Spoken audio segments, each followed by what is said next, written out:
بسم اللہ الرحمن الرحیم۔ السلام علیکم ورحمۃ اللہ وبرکاتہ۔ عزیز طلباء و طالبات، ہم کتاب تمرین النحو سے صفحہ نمبر 50 پر فعل مضارع مرفوع کا بیان پڑھ رہے تھے۔ یہ کل گزشتہ کا سبق ہے جس کو ہم نے الحمدللہ تفصیل کے ساتھ پڑھا تھا اور میں نے سمجھانے کی کوشش بھی کی تھی۔ امید ہے کہ آپ سبق سمجھ گئے ہوں گے۔ میں پھر مختصراً دہرا دیتا ہوں کہ فعل مضارع مرفوع کس کو کہتے ہیں۔ بہت آسان ہے کہ حروف ناصبہ میں سے اگر کوئی حرف فعل مضارع کے شروع میں نہیں ہے، یعنی حروف ناصبہ سے خالی ہے، تو اسی کو فعل مضارع مرفوع کہتے ہیں۔ حروف جازمہ میں سے اگر کوئی حرف فعل مضارع کے شروع میں نہیں ہے، یعنی حروف جازمہ سے خالی ہے، تو اس کو فعل مضارع مرفوع کہتے ہیں۔ بہت آسان ہے۔ تو میں نے تفصیل کے ساتھ پہلے سبق میں آپ کو سمجھانے کی کوشش کی تھی، تو امید ہے کہ آپ سمجھ گئے ہوں گے۔ اس کے بعد ہم نے قاعدہ پڑھا تھا صفحہ نمبر 51 پر، جو سبق کا نچوڑ اور خلاصہ تھا، قاعدہ نمبر 17، کہ فعل مضارع سے پہلے اگر حروف نصب یا حروف جزم میں سے کوئی حرف نہ ہو تو فعل مضارع مرفوع ہوگا۔ تو مرفوع ہونے کا مطلب کیا ہے؟ ہر فعل نے ہر صیغے کے آخر میں، مضارع کے ہر صیغے کے آخر میں آپ کو پیش نظر نہیں آئے گا۔ آپ مرفوع سے یہ نہیں سمجھنا، بلکہ 5 صیغوں کے آخر میں آپ کو پیش نظر آئے گا، 7 صیغوں کے آخر میں آپ کو نون اعرابی نظر آئے گا، اور 2 صیغوں کے آخر میں آپ کو نون ضمیر نظر آئے گا، جمع مؤنث غائب اور جمع مؤنث حاضر کے آخر میں۔ یہ مطلب ہے کہ مضارع مرفوع ہوگا۔ جیسے مجزوم میں یہ جہاں پیش آتا ہے 5 صیغوں کے آخر میں وہاں جزم آتا ہے، نون اعرابی 7 صیغوں کے آخر سے گر جاتا ہے اور 2 صیغے اپنی حالت پر رہتے ہیں۔ اور یہی صورت منصوب میں ہوتی ہے، جب حروف ناصبہ فعل مضارع کے شروع میں ہو تو وہاں پر بھی 5 صیغوں کے آخر میں زبر آتا ہے جہاں پیش آنا تھا، 7 صیغوں کے آخر سے نون اعرابی گر جاتا ہے اور 2 صیغے اپنی حالت پر رہتے ہیں۔ تو تفصیلی بیان فعل مضارع مجزوم میں بھی آ چکا ہے، فعل مضارع منصوب میں بھی آ چکا ہے۔ تو اب گزشتہ سبق فعل مضارع مرفوع میں بھی الحمدللہ تفصیل سے بات ہوئی تھی۔ آج ہم صفحہ نمبر 52 پر تمرین نمبر 2 پڑھنے جا رہے ہیں۔ دیکھیے نیچے لکھے ہوئے جملوں میں خالی جگہوں کو فعل مضارع مرفوع سے پر کرو۔ اب پہلے ذہن میں رہنا چاہیے فعل مضارع مرفوع کس کو کہتے ہیں، تب جا کر آپ صحیح فعل کا انتخاب کر پائیں گے۔ تو پھر سے میں دہرا دیتا ہوں، فعل مضارع کہتے ہیں جو حروف ناصبہ حروف جازمہ سے خالی ہو۔ ٹھیک ہے، سمپل فعل مضارع جو ہے آپ نے پڑھا۔ مثلا اب پہلے آپ یہاں دیکھیں گے الرجل الولد، بیچ میں خالی ہے، لڑکا، آدمی اور لڑکا، ربط کیا ہے؟ تو آپ مناسب فعل یہاں فٹ کریں گے، بھریں گے خالی جگہ میں۔ مثلا الرجل یحب الولد بھی کہہ سکتے ہیں، الرجل یضرب الولد بھی کہہ سکتے ہیں۔ تو اس میں بہت ساری چیزیں آ سکتی ہیں، مناسب فعل۔ ایسے ہی نمبر 2، مثلا یہ آپ کا کام ہے، میں کر کے دے رہا ہوں، التاجر اللبن، تاجر دودھ۔ تو تاجر کیا کرے گا؟ یا خریدے گا یا فروخت کرے گا، تو التاجر یبیع اللبن، تو یبیع دیکھیے فعل مضارع اور مرفوع ہے نا۔ ایسے الرجل یحب فعل مضارع اور مرفوع ہے۔ ایسے الولد فی النہر، لڑکا نہر میں، تو کیا کرتا ہے لڑکا؟ الولد یسبح فی النہر، تیرتا ہے یا غسل کرتا ہے، یغتسل فی النہر۔ جو میں فعل استعمال کر رہا ہوں آپ کو کوشش کرنی اس سے ہٹ کر آپ استعمال کریں، تبھی فائدہ ہوگا، ورنہ لکیر کے فقیر ہوگے، یہ تو کاپی پیسٹ ہو گیا نا، پھر فائدہ نہیں ہوتا ہے پھر۔ اسی لیے میں نے کہا تھا عربی صفوۃ المصادر سب کے پاس ہونی چاہیے۔ خیر جس نے لی ہوگی تو اس کو فائدہ ہوگا انشاءاللہ۔ التلمیذ الکتب، طالب علم کتاب، کیا تعلق ہے؟ پڑھنے کا۔ تو التلمیذ یقرأ الکتب یا التلمیذ یشتری الکتب، طالب علم تو صرف کتابیں خریدتا ہے جس سے آپ ڈرتے ہیں، زبردستی آپ کو کہنا پڑتا ہے وہ کتاب خریدو، یہ کتاب خریدو۔ جتنا ممکن ہو سکے کتابیں آپ خریدیں، ذخیرہ بنائیے کتابوں کا۔ البستانی الشجر، مالی درخت کیا کرتا ہے؟ البستانی یغرس الشجر، درخت لگاتا ہے، ٹھیک ہے۔ یقطع الشجر، کاٹتا ہے۔ تو فعل مضارع مرفوع لگانا ہے جو حرف ناصبہ اور حروف جازمہ سے خالی ہو۔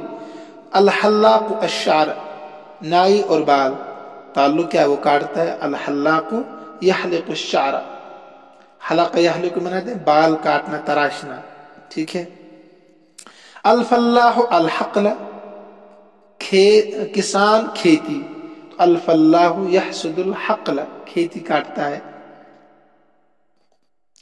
الطفل الفاکہۃ، بچہ میوہ، تو الطفل یأکل الفاکہۃ، الطفل یحب الفاکہۃ، مناسب فعل لگانا ہے۔ الضیف من السفر، مہمان سفر سے، تو آئے گا الضیف یرجع من السفر، لوٹتا ہے سفر سے۔ التاجر المال، تاجر مال، تو بیچتا ہے، التاجر یبیع المال۔ تمرین نمبر 3 دیکھیے، نیچے لکھی ہوئی عبارت میں فعل مضارع، نیچے لکھی ہوئی عبارت میں فعل مرفوع و منصوب و مجرور بتاؤ۔ ہاں بتانا ہے آپ کو یہاں فعل مضارع منصوب، مرفوع اور مجرور۔ مثلا ان اللہ یفعل ما یشاء، تو آپ کو کہنا یفعل فعل مضارع مرفوع ہے، یشاء فعل مضارع مرفوع ہے، یہ کام کرنا۔ ترجمہ دیکھیے، بے شک اللہ چاہتا ہے جو، اللہ کرتا ہے جو چاہتا ہے، تو یفعل فعل مضارع مرفوع کیوں ہے؟ اس لیے کہ حروف ناصبہ اور حروف جازمہ سے خالی ہے۔ یشاء فعل مضارع مرفوع کیوں؟ اس لیے حروف ناصبہ اور حروف جازمہ سے خالی ہے۔ اگر پوری ترکیب آپ کرنا چاہیں تو ایسے کیجیے گا، سمپل۔ ابھی میں آسان ترکیب بتانے کی کوشش کروں گا تاکہ آپ الجھن میں نہ پڑ جائیں۔ بس ان حروف مشبہ بالفعل، اللہ اس کا اسم منصوب ہوتا ہے، یفعل فعل مضارع مرفوع، ما اسم موصولہ، یشاء فعل مضارع مرفوع۔ اور فاعل کہاں ہے؟ ہر فعل کے ساتھ فاعل ہوتا ہے، یا تو لفظوں میں ہوتا ہے یا پوشیدہ ہوتا ہے۔ تو یفعل کے اندر ہوا ضمیر ہے، یشاء کے اندر ہوا ضمیر فاعل ہے۔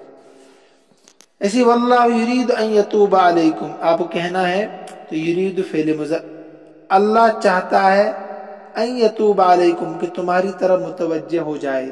ترجمہ، اللہ چاہتا ہے کہ تمہاری طرف متوجہ ہو جائے، تو یرید فعل مضارع مرفوع، ان یتوب فعل مضارع منصوب۔ ولم یکن لہ کفوا احد، اور نہیں ہے اس کا کوئی ہمسر، کوئی پارٹنر، ٹھیک ہے۔ تو ولم یکل، آپ کہنا فعل مضارع مجزوم ہے، اصل میں یکون تھا، یکون اصل میں تھا، تو پھر جب مجزوم اس کو بنایا گیا، شروع میں حرف جزم لائے تو وہ واو بھی گر گیا، یکن ہو گیا۔ یہ کیوں ہوا؟ اس کو کہتے ہیں تعلیل ہونا، یا آپ صرف میں پڑھیں گے ایسے۔ وَأَمَّا السَّائِلَ فَلَا تَنْهَرْ، تو تنہر آپ کہیں گے یہ فعل مضارع مجزوم ہے، کیوں؟ لائے نہیں کی وجہ سے۔ آپ نے پڑھا نا، لم لما لام امر، لائے نہیں، ٹھیک ہے نا، لم لما لام امر لائے نہیں، تو یہ لائے نہیں ہے، تنہر ہو گیا۔ ان یعلم اللہ فی قلوبکم خیرا یؤتکم خیرا، تو آپ کو کہنا ہے، اس کا ترجمہ ہے اگر اللہ تعالی جان لیتا جو کچھ تمہارے دلوں میں ہے، ٹھیک ہے۔ اب دیکھیں یعلم، یہ ان شرطیہ آپ نے پڑھا ہے نا، لم لما لائے نہیں، ان شرطیہ، تو ان شرطیہ میں نے آپ کو وہاں بتایا تھا بار بار بار بار کہ اس کو ذہن میں رکھیے گا کہ ان دو فعلوں کو جزم دیتا ہے۔ ایک تو یعلم کو جزم دیا، یعلمو تھا تو یعلم ہو گیا۔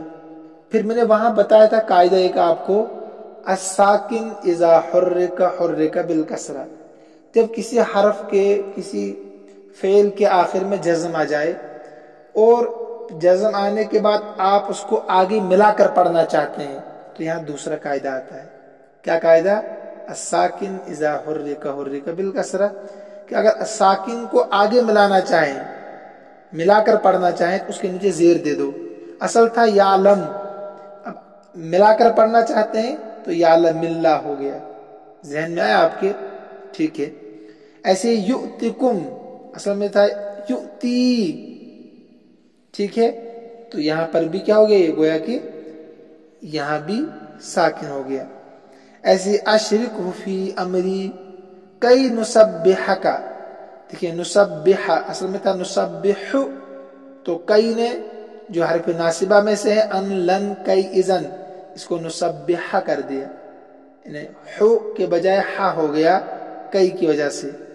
ایسے یجعل تھا وَلَن يَجْعَلَ اللَّهُ لِلْكَافِرِينَ عَلَى الْمُؤْمِنِينَ سَبِيلًا، اصل میں تھا یجعل اللہ، لام پر پیش تھا، تو لن حرف ناصبہ میں سے ہے تو اس نے یجعل کو یجعل کر دیا.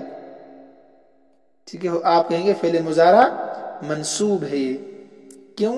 لن کی وجہ سے، لفظ لن کی وجہ سے جو حروف ناصبہ میں سے ہے. صفحہ نمبر 53 پر 53 پر دیکھیں انشاء آپ کو لکھنے ہیں، مضمون بنانا ہے. مسجد کے عنوان پر ایسے 5 جملے لکھو، ہر ایک فعل میں، ہر ایک جملے میں مضارع مرفوع واقع ہو، مضارع مرفوع واقع ہو. تو بہت آسان ہے. مسجد کے عنوان، مثلا آپ کہیں گے یقع المسجد امام بیتی، مسجد میرے گھر کے سامنے پڑتی ہے. یقع واقع ہوتی ہے، یقع کے معنی آتے ہیں ہونا، واقع ہونا، تو وقع یقع المسجد امام بیتی. ٹھیک ہے.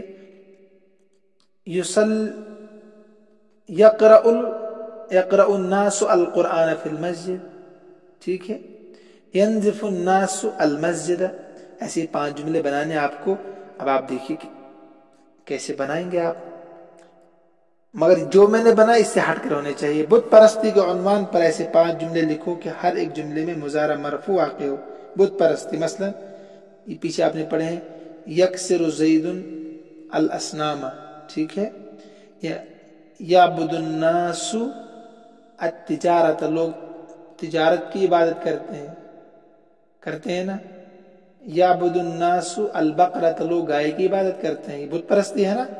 اسی طریقے سے آپ نے بت پرستی کے عنوان پر 5 جملے بنانے ہیں. ترکیب دیکھیے، نمونہ سمپل آپ کو کر کے دیا یہاں پر، ایسے آپ کو آگے کرنے. مثلا یہاں لکھا یأکل الطفل الرمان، یأکل فعل مضارع مرفوع، الطفل فاعل مرفوع، الرمان مفعول به منصوب. یہ تو کر کے دیا، ایسے آپ کو نیچے کرنی ہے. مثلا نیچے لکھے ہوئے جملوں کی ترکیب کرو. تو یخاف الطفل، یخاف فعل مضارع مرفوع، الطفل فاعل مرفوع. یشرب الضیف اللبن، فعل مضارع مرفوع، الضیف فاعل مرفوع، اللبن مفعول به منصوب.